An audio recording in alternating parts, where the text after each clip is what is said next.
My name is Janelle Howard, and I'm analyzing the nonverbal behaviors of mothers and fathers with young children, specifically infants and toddlers.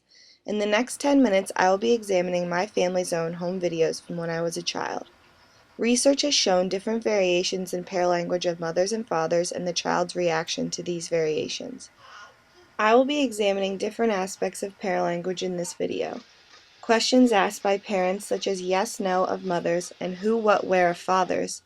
Directive language stated by mothers, song-like paralanguage commonly used in all infant-directed speech, and comparisons of tonal range between mothers and fathers' speech. This research is beneficial to parents because it includes the processes needed for effective child development, and I found it interesting to see examples in my own home videos. Most early studies focus on mothers' speech to children, leading to the use of the term motherese to describe this type of speech. More recent studies have found that fathers, like mothers, also change their speech when addressing children. In a study done by Shute and Weldall, 16 British fathers were audiotaped reading aloud and conversing with their children between the ages 1 and 3 and with an adult. This study indicated the similarities between mothers and fathers, but also discovered differences. For instance, mothers tend to ask more yes-no questions compared to fathers' what, who, where type questions. I found examples of these questions within baby talk asked by my mother and father. The results I found were fitting with Shute and Weldall's study of varying differences between these questions. Here are my examples. What are you doing, Pumpkin? What do you think? Huh? Is it good? Did you get caught? No dog food for you. May I come in? The first example shown were the who, what, where type questions asked by my father. He asked, "What are you doing?" and "What do you think?" What are you doing, Pumpkin? What do you think? Huh? This study also suggested that fathers use more imperative speech along with challenging and demanding paralanguage. The examples of my mother's yes-no questions were, "Is it good?" "Did you get caught?" and "May I come in?" Is it good? Did you get caught? No dog food for you. May I come in? I found it very interesting to find these examples of Shute and Weldall studies in my own home videos. The second example of varying paralanguage I found was through directive statements spoken by my mother. Several researchers have noticed that in adult-child interaction, mothers appear to have more nurturing and supportive roles than fathers. Another study by Peter McLeod supported this and suggests that mothers make a greater use of directives, statements that encourage the infant to act in specific ways through infant-directed talk. Here are a few examples of my mother using directives and encouraging me to act in specific ways. Talk to us. Come on. Talk to me. Talk to me. Come on, Janelle.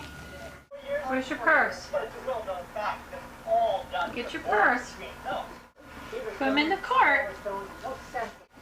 What's in your house? There's a door. You ring the doorbell? Ring a doorbell. As you can see, my mother directs me in many different ways, but also the tonal range in her paralanguage escalates toward the end of her statements. This is the term Shute and Weldall referred to as motherese and the infant-directed talk by McLeod, both including higher pitch, elongated vowels, longer pauses, and exaggerated pitch moderation. These variations in paralanguage also lend to the musical speech common in most infant-directed talk. This is a phenomenon used by all people, not just mothers. A study by Sulkin and Brodsky explains the importance of music in child development. This explains the song-like paralanguage some parents use when interacting with their children. My mother uses paralanguage song when speaking to me. Here are a few examples. Janelle, what's going on in here? Do you like the bathtub? Aww, nice doggy. Is that your buddy? Is Kaiser your buddy? Here she comes. Here she comes. As I stated before, this is a phenomenon common to all people, not just mothers. I presented examples of my mother to you to support the song-like paralanguage during play. Sulkin and Brodsky's study suggests that paralanguage songs should be incorporated in children's play because it can support more appropriate emotional development and language acquisition. Even in the discussion of language acquisition by Rubin and Stewart in the book Communication and Human Behavior, children ages 6 to 9 months are noted to babble continuously. In Sulkin and Brodsky's study, they refer to the babbling sounds including da, ma, and na as the child's first verbal expressions. This study suggests that musical paralanguage represents a way for my mother and I to communicate through music of speech. This idea of infant-directed talk is even apparent in a father's interaction with his child, which is what I will be discussing next as my third example of paralanguage variation.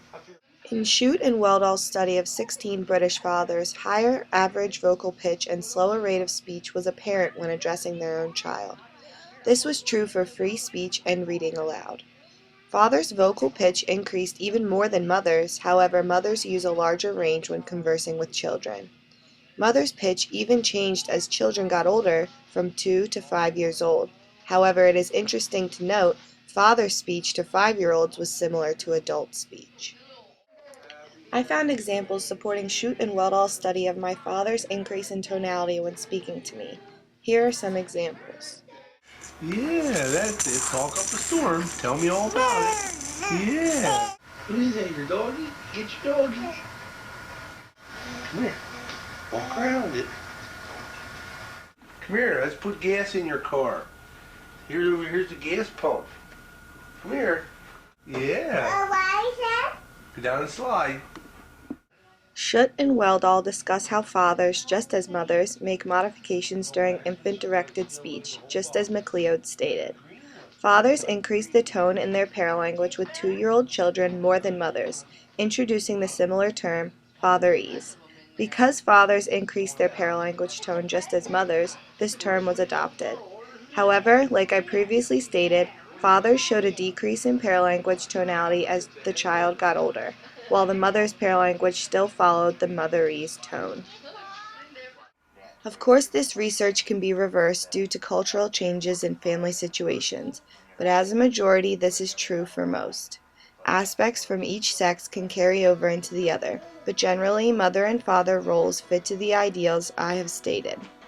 I shared with you 3 representations of paralanguage I discovered in my own home videos.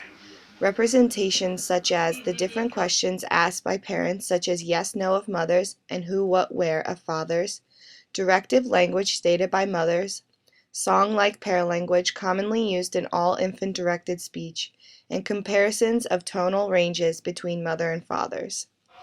There are many similarities in paralanguage between mothers and fathers, but the differences are what make this research significant. Each parent represents morals and ideals needed in effective child development. Without these variations, children would not come to fully understand communication between people. These aspects of paralanguage are crucial to children's communicative skills. Thank you for listening, and I hope you enjoyed learning about the different aspects of paralanguage represented during child development.